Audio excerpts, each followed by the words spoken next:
I hated tomatoes growing up, and onions too. Ugh. The only vegetables I would really eat were either in salsa or pizza sauce. Now, I love vegetables, all the incredible variety of flavors and textures, and this year we'll grow over 1,000 pounds of produce. And it's not a farm, it's a foodscape. We live on a city lot right here in Ogden. And I gotta tell you, there is no better tasting, more nutritious food than the food you grow yourself. And I don't think we can blame our kids for not liking vegetables when they taste like water and the cardboard they were shipped across the country in. 2 months before my 21st birthday, I got really sick and ended up in the ICU. Found out I was type 1 diabetic. And it's not easy, but I really think it's turned out to be a good thing. I learned really quick that pizza destroys my blood sugar, but if I have a single slice in a salad, it's not so bad. So I started eating more fruits and vegetables, but for years, I still didn't really like them. And you know, the key to good health, diabetes or not, is healthy food. Years later, I was in graduate school, and our campus apartment had this amazing community garden. So my wife and I got a plot, and ironically, we planted tomatoes. And everything changed when I tasted that first homegrown tomato. I just had no idea they could taste like that. Crazy sweet cherry tomatoes and huge delicious heirlooms. I couldn't get over it. And it got me thinking, you know, how many of us grow up not knowing the flavor of real fresh fruits and vegetables? People are fed, but they aren't nourished. Unhealthy food is all around us, and the little bit of healthy food that's around doesn't have any real flavor. The fruits and vegetables at stores usually don't taste very good, and food doesn't have the nutritional value it used to. Davis 2004 compared 43 crops from 1950 to 99 and found significant declines in calcium, iron, phosphorus, protein, vitamin B2, and vitamin C. I think it's by growing our own food that we can rediscover the flavor and nutrition of healthy food. In my case, growing food has totally changed my own perspective. But until 2017, we had only grown food in our backyard. So one day, I'm out in the front yard and I'm mowing the grass, and the more I mowed, the more I thought about how silly it was to put time, money, and energy into something that doesn't really give us anything in return. It's basically just curb appeal, right? That's when I started thinking, there's no reason you can't grow food and have it look amazing too. One of my favorite examples is espalier fruit trees. It's where you basically grow an edible fruit fence, and they look super cool, and they provide delicious fruit, and they encourage you to share with your neighbors. Our approach to foodscape design puts the food-bearing plants front and center. They are the features. So now our entire front yard is foodscaped, and when you grow food in the backyard, it's private, right? But when you put it in the front, it becomes a part of the community. People who walk by can't help but slow down and look around, and when they see us out there, they ask us questions. It starts conversations. Honestly, I think for most people, when they see it in person, at first they're in awe, and then it just sort of clicks. Like, why doesn't every front yard look like this? How many lawns are there that are already being maintained but aren't really being used? According to a study in the journal Environmental Management, turf grass is the #1 irrigated crop in the US. What that means is we use more water to grow grass than we do to grow anything else. And in Utah, I don't think it's necessarily that we love having lawn, especially in the front yard, and dumping massive amounts of water on it. I think we just don't know what else to do. And don't get me wrong, I'm not saying that we should get rid of all grass. I love to run on the grass with my kids. I'm just saying we plant it even when nobody uses it, and you can't eat the grass.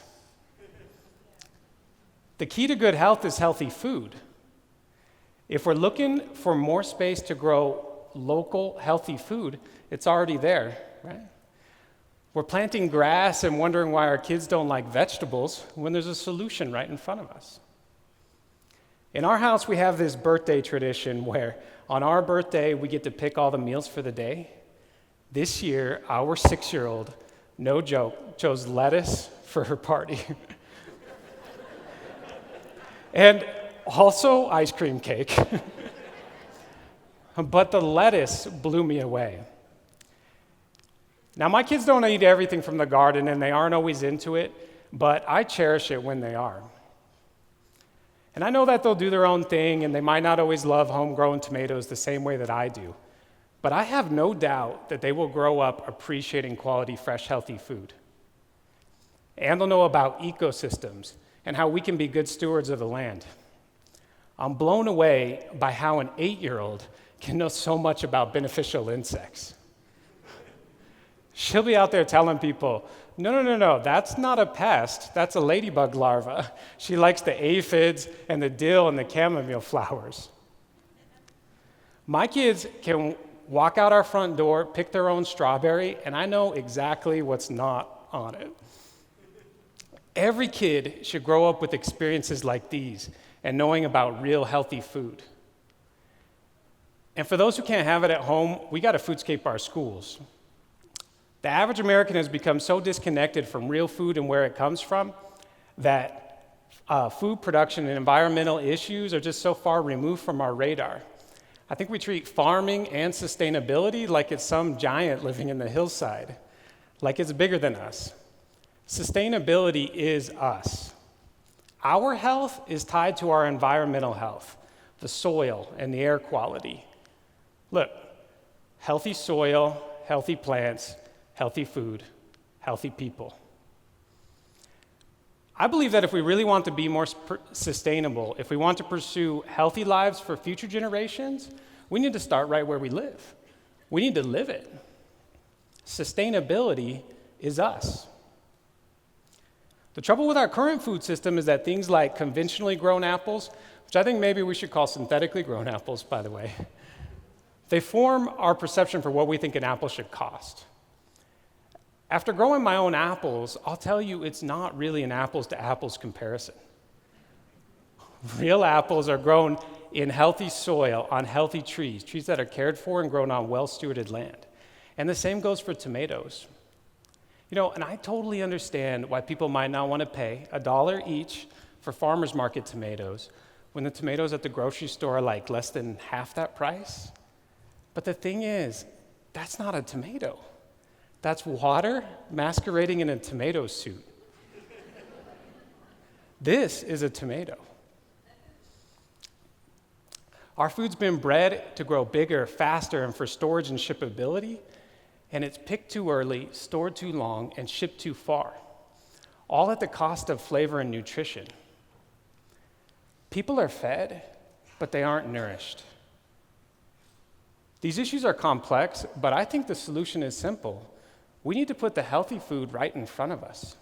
I think foodscaping is the way that we can bring not only beauty to our surroundings, but also affordability, flavor, and nutrition back to our food. I don't think our broader food system will change until consumers start wanting real food and caring about how and where that food is produced. And consumers might caring about real food when they grow some food themselves. And it doesn't have to be big and fancy. Even if you grow just one tomato plant, it reconnects you with food in a way that nothing else can. For me, it's been the connection with the real food and with the soil that's inspired me to truly start caring about issues like soil degradation and the importance of compost. And compost, if you think about it, it's pure magic, really. Like, how incredible is it that we can turn our waste into soil regeneration? Why doesn't every city offer curbside green waste pickup for compost? When we're filling our landfills with compostable materials and we're rapidly losing soil fertility, why don't we incentivize home food growing the way we do other sustainable activities? I mean, photosynthesis is the original green energy. So how are we going to bring food growing to the masses? That's the big question, right? I think we start right where we live. The way our nonprofit Foodscaping Utah works is we get together volunteers who help people foodscape their front yards. We all work together for a couple of hours, and then a master gardener teaches a class.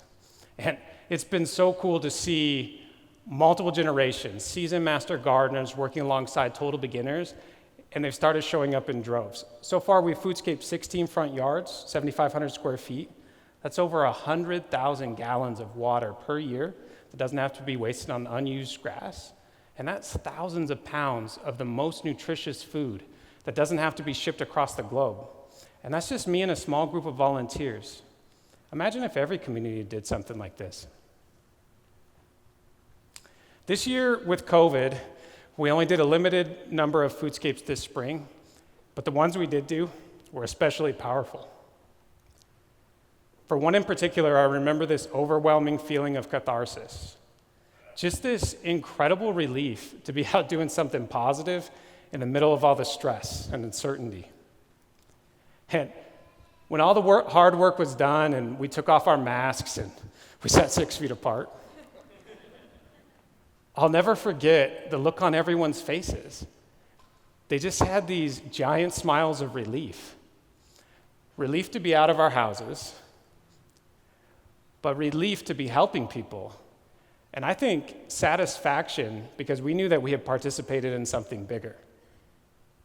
Food gardening is like a silver bullet for today's biggest problems. Our own personal health, our community health, and our long-term sustainability. And I think foodscaping is how we can weave healthy food into our daily lives and sustainable health into our surroundings. Sustainability is us. So foodscape your front yard, your rooftop, your school, foodscape your community so we can bring flavor back to tomatoes, health back to our communities, and sustainability back to our world. Thank you, and grow your own.